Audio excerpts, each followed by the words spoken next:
नमस्कार मित्रांनो, ग्रहांची गोचरीय स्थिती, साप्ताहिक राशी भविष्य, मासिक राशी भविष्य, त्रैमासिक राशी भविष्य आणि ग्रहांच्या इतर गोचरांबाबत नियमित अपडेट्स मिळवण्यासाठी कृपया आमच्या चॅनलला नक्की सबस्क्राईब करा.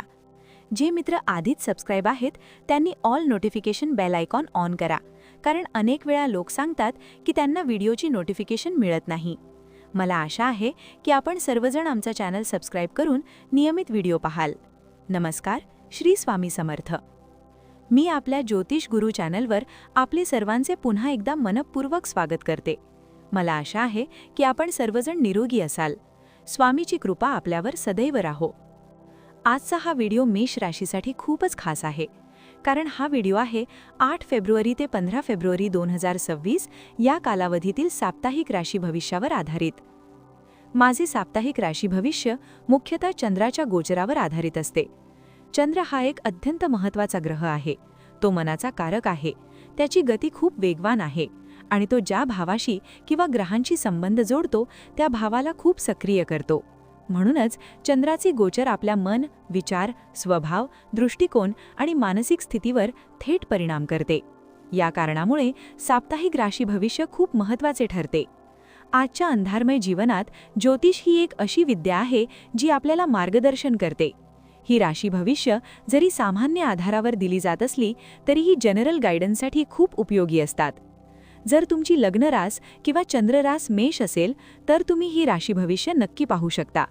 व्यक्तिगत मत सांगायचे झाले तर लग्न राशीनुसार पाहिले तर जास्त योग्य ठरते.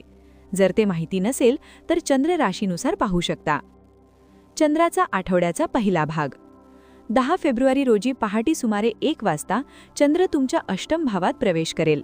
तो 12 फेब्रुवारी दुपारी 2 वाजेपर्यंत इथे राहील. अष्टम भावातील चंद्र फारसा शुभ मानला जात नाही. या काळात मानसिक अस्थिरता, भावनिक तणाव, अनिश्चितता, कामात अडथळे, विलंब यांचा अनुभव येऊ शकतो. या काळात मी एकच सल्ला देते. 1. शांत रहा. 2. रिस्क घेऊ नका. 3. गुंतवणूक टाळा. 4. भावनांवर नियंत्रण ठेवा. 5. कोणाच्या बोलण्यात येऊ नका. वाणीमुळे घरात वाद होऊ शकतात, त्यामुळे बोलताना संयम ठेवा. या काळात ईश्वराची उपासना करणे फार आवश्यक आहे. मधला काळ 12 फेब्रुवारी ते 15 फेब्रुवारी. 12 फेब्रुवारी दुपारी 2 वाजता चंद्र नवम भावात प्रवेश करेल. हा काळ तुलनेने खूप चांगला आहे. या काळात 1. भाग्य साथ देईल. 2. सकारात्मकता वाढेल. 3.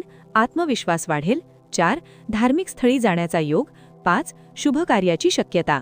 मात्र 1. अहंकार टाळा. 2. वरिष्ठांशी वाद टाळा. 3. संयम ठेवा.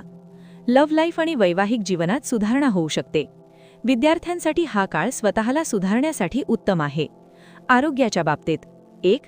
घसेचे विकार. 2. नसांचे त्रास. 3. थकवा याकडे लक्ष द्या. आठवड्याचा शेवट 15 फेब्रुवारी नंतर. 15 फेब्रुवारी पहाटे 1 वाजता चंद्र तुमच्या 10व्या भावात प्रवेश करेल.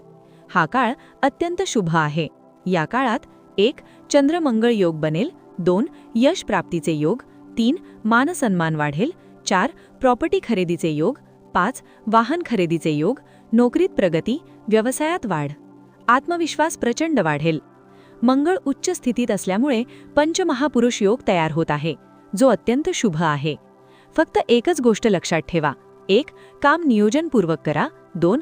घाई करू नका. प्रेम, विवाह आणि शिक्षण. Love life. छोट्या गैरसमजुनांना माफ करा. वैवाहिक जीवन. एकमेकांना वेळ द्या, प्रेरणा द्या. विद्यार्थी. अतिकाल्पनिक विचार टाळा, वास्तववादी बना. आरोग्य. ज्यांना हृदयविकार, बीपी, छातीत दुखणे, श्वासोच्छवासाचे त्रास आहेत त्यांनी विशेष काळजी घ्यावी. नोकरी व व्यवसाय. नोकरी बदलाचा विचार करणाऱ्यांना आठवड्याच्या शेवटी चांगली बातमी मिळू शकते. व्यवसायात नवीन संधी मिळू शकते. उपाय. या आठवड्यात एकदा 1. हनुमानजींची आरती करा. 2.